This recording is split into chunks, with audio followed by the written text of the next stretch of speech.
Recording has begun. Assalamu alaikum wa rahmatullahi wa barakatuhu. My name is Shazad Hussain and I live at 20 Primary Way. Today is the Monday, the 20th of November 2023, and the time is around about, I think, about 8:05 in the evening. It's a bit of a late one today, and it's now been 104 days. 104 days that my brother's been kidnapped from my care, and now this seems to be this new status quo that needs to be established or has been put in place for the whole last 104 days. For the last 104 days, I've been suffering. For the last 104 days, my sister's been suffering. For the last 400 days, more importantly, my brother Talib's been suffering. And nobody's going to say or do anything to resolve the situation, which is clearly 100% in the interest of the local authority who have done this and instigated this situation for their own personal best interest, because they were failing in adult social care, and as a result of myself looking to expose the fraud and corruption and malfeasance, me and my family have been targeted and my brother's been kidnapped. So now it's 104 days later, and I have absolutely no idea where my brother is, and I'll continue to make these video recordings. I think I'm must have been making now, let's just see, about 50 videos since the 1st of October. I've also left 82 voice messages for his social worker Christopher Browell. I've left about 43 messages for the city solicitor. I regularly is leaving messages now with the West Yorkshire Police. I'll leave a message, nearly 32 messages to the local the Housing Association solicitor, Jonathan Smith, all being ignored. So that's the state of play today. I have rang up the council to find out that Kirsten England, the CEO, has left, actually not in end of July as I anticipated, because I left her a voice message. She made sure she'll put the nail in my back before she left, having my brother kidnapped within a week or two of me leaving that public message for her, only to find out now that she left on the 29th. Formally left on the 29th of September from the council, and now is on the 7th of November. The chair of the Bradford City of Culture 2025 charity or board. It's just all sickening.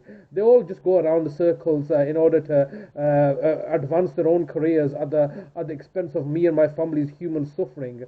So that's what's new today. I guess I rang up the council, tried to speak to the new city solicitor, because remember, the previous city solicitor, Parveen Akhtar, had absconded from her role, just like at the same time as the public guardian Nick Goodwin, both absconded from the role around about the same time, when I had put in an email and told them that you've murdered my mother now. So there's a new city solicitor, or whatever you want to call it. They got a new title for him, head of legal services or something. His name's Asif Ibrahim.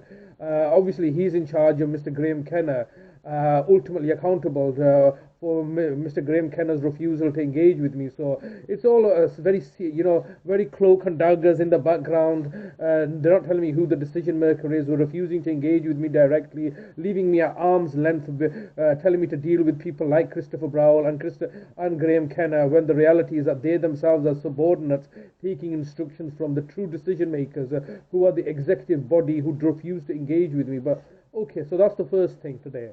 I've discovered that, there's a new chief executive who started on the 16th of October, so she's just been in a job for a month now, and there's no, we have no idea. Like, they're refusing to engage with me. Look how arrogant they are. If they want to come into my house, they can just come in on the pretext of we're doing a welfare check, come into my house, take my brother, and do a whole photograph the whole house without any repercussions, and that is all as a result of them being in a position to do so, because they've got power, no search warrant, no court oversight, nothing. Just come and do whatever you like. So that's the first thing. And the second thing is, since April this year, I've been trying to get in touch with the Leeds Probate Office, and they've been refusing to engage with me. And now all of a sudden I've had a conversation with the Leeds Probate Registrar regarding how the circumstances that my father had died under, and the fact that my nefarious siblings Adalat and Shaida were looking to take over his estate unlawfully by manipulating my mother and trying to get her to assist them in order to take over his estate. Now, I'm just conscious of the fact that Adalat, and this was in 2011, my father died in 2009. There's been a whole host of mistakes and errors, should I say, from the land registry stating that the declaration or oath was taken, but now all of a sudden there's no documentation regarding the oath.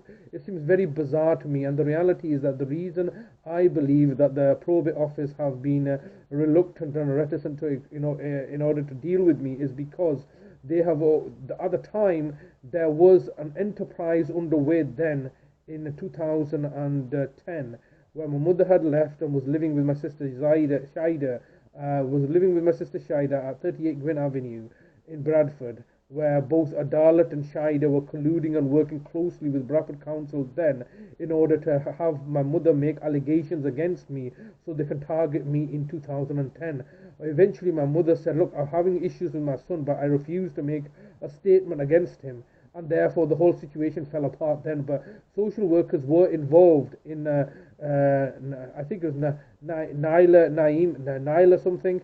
I remember a social worker, but it doesn't matter which the name of the social worker. The senior executives in 2010 were quite happy to work with Manningham Housing Association to have statements made against me, for the police to come and arrest me on where my mother would have been the victim. My mother refused to make allegations, and subsequently she returned back home, and then subsequently Adalat has got in touch in January. Well, they got in touch with Adalat in 2011 January regarding his regarding the probate issue, and the probate was luckily issued in my name, but there's something definitely fraudulent taking place in 2011 with regards to the probate and the probate registrar. And now all of a sudden, as you can see, the probate people are refusing to get in touch with me, and they're being very evasive. And the reason that they're being evasive is because there was a joint enterprise spearheaded by my sibling, spearheaded by Bradford Council and fronted by my siblings to sit in the background, that would have endangered my mother's life then, because obviously they were colluding with my mother in order to target and victimize me. So my mother had left in sometime in October to live with my sister Shaida, and as a result of which this allowed the opportunity for social workers to go visit my mother in Shaida's house, collude and conspire with Shaida, with Adalat, to take my late father's estate off my mother or off myself. So that's all I can say, is that the new CEO is O'Donnell, Joanna O'Donnell or something, and the probate office have got in touch with me finally after me contacting them towards the end of April to gain clarity of understanding.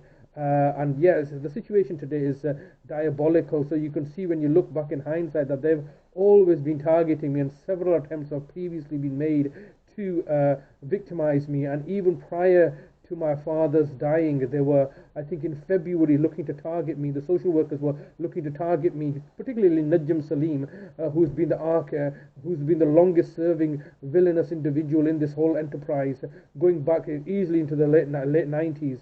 But as my father's social worker, so that's Najm Salim, and they were targeting me in obviously before my father's death in July 2007, 2008, and then in February 2009 they were looking to get target me more and more each time, and then eventually they are the ones there. As a result of that targeting, they ended up murdering my father in 2009. But they didn't stop there. Then subsequently they worked with Adalat and Shaida, tried to convince my mum to leave the house and vacate from the premises, so they could look to target us in 2010. It's like a whole escapade going back years, if not decades, several decades now, at least 23 years in my case, but going back to 1983, nearly 40 years. The local authorities, Bradford Council, West Yorkshire Police, and the District NHS Trust have been targeting and victimising me, my family. But in myself in particular, there was a joint enterprise to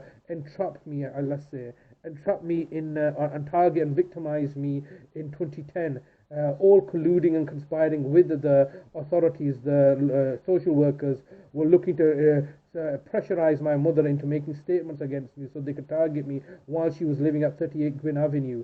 That all failed. Subsequently returned home in 2011, managed to get everything back on track, and then by 2012 they came back again, this time targeting my brother Talib and his direct payments. And the sagas just continued from 2010 onwards. So that we're now, what, 11 years later,